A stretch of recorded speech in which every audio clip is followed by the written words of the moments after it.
Hi there. Today I'd like to talk to you about what you reflect back to someone when you're reflectively listening. One of the big questions that often seems to come up is, to what extent should I basically mimic or parrot or use the words of the person that were offered to me? And I think the answer, like with all of these things, is it depends.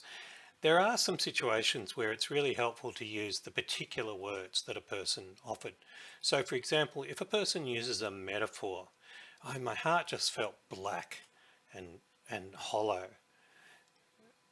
Reflecting back, black and hollow, my heart felt black and hollow, is actually really powerful to them because oftentimes they haven't really thought about the metaphor that they're using, and that can be powerful and help them to go a bit deeper. But don't be afraid of making inferences. I mean, after all, the worst that can go wrong is that you're mistaken, in which case it's just as well that you're getting corrected on your misunderstanding of the person now rather than later when it's going to cause problems.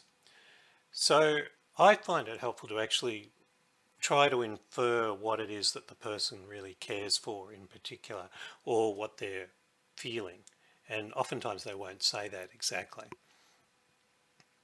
So you just need to be careful to do that as carefully as you can, and obviously make space for the possibility that you might be wrong, and don't be too offended by that. Check in and make sure, have I got that right? So let's give you an example.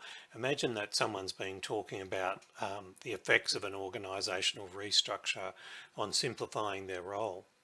They begin speculating about whether they might leave to get away from all the hassles of the job. And then they say something like, I feel really demotivated in this role.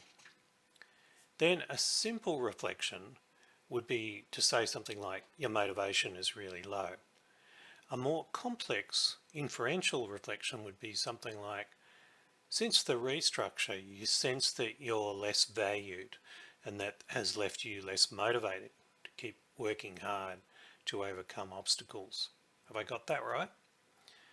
Now, there's a lot more material in that, but you're inferring and making connections from the context. Letting the person know that you've bothered to integrate chunks of what they've said is a clear signal that you care.